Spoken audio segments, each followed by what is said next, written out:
Sa gitna ng malawak na kagubatan ng Sierra Leone, kung saan ang mga puno ay singtanda ng kasaysayan ng bayan, may isang lalaking tumatakas sa dilim, si Arman, isang dating aktivista na naging rebelde. Isa siyang dating lider estudyante sa lungsod, na sumuko sa sistema matapos mapuno sa pang-aapi, red tagging, at karahasang politikal.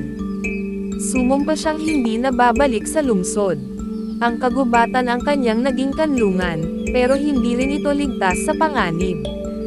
Isang gabi, habang siya'y mag-isang nagbabantay sa kubo ng kampo nila sa pinakagitna ng kagubatan, may narinig siyang huni ng uwak, sa kabila ng gabi't wala namang uwak sa ganoong kagubatan. Sumunod ang malamig na ihip ng hangin, at bigla siyang kinilabutan. May dumadaan, bulong ng kasamahan niyang si Lando, na halatang takot. "Huwag kang masyadong maingay. Hindi tao ang tinutukoy nila." Ayon sa mga matatandang lumad na minsang tumira sa Sierra Leone, may isang nilalang na matagal nang naninirahan sa kagubatan. Tinatawag itong Sikra, isang nilalang na dati raw tao, isang sundalong nagtaksil sa kanyang mga kasama upang isalba ang sarili. Bilang parusa ng mga espiritu ng kagubatan, isinumpa siyang maglibot habang buhay, kumakain ng laman ng mga taksil at traidor.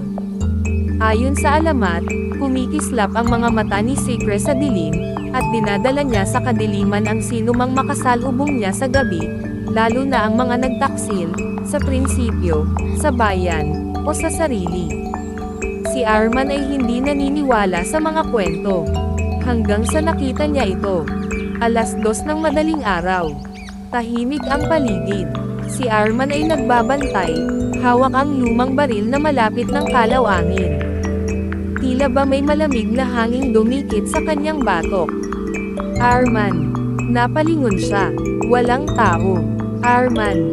Mas malinaw na. Isang boses na parang maraming boses sa iisang hininga. At mula sa kadiliman ng mga puno, lumitaw ang isang anino. Mahaba ang katawan, sunog ang balat, at tila ba nagsusugat ang bawat galaw.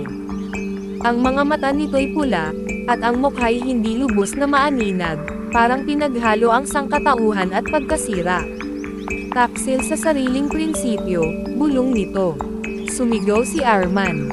Tumakbo siya palayo, ngunit tila ba paikot-ikot ang kagubatan. Sa bawat liko niya, nandoon ang nilalang. At habang siya'y tumatakbo, biglang nanambalak ang kanyang alaala, kung paanong isinumbong niya ang mga kasamahan upang makaligtas, kung paanong pinili niyang tumakas sa pakikibaka, at kung paanong itinakwil niya ang mga taong nagtanggol sa kanya noon. Lalong lumalapit ang nilalang. Lalong bumibigat ang hangin. Lalong bumibilis ang tibok ng kanyang puso. Hanggang sa, nahulog si Arman sa isang bangin.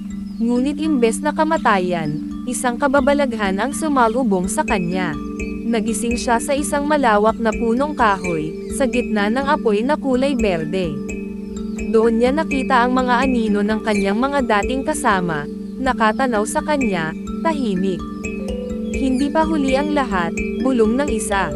"Ang tunay na laban ay nasa katotohanan, hindi sa pagtakas." At biglang naglaho ang lahat. Gumising siyang mag-isa, sugatan, ngunit buhay. Wala na ang halimaw. Ngunit nanatili sa kanya ang marka ng gabi, isang peklat sa kanyang kaliwang kamay, na tila baukit ng mga kuko ng halimaw. Makalipas ang ilang buwan, si Arman ay bumalik sa lungsod.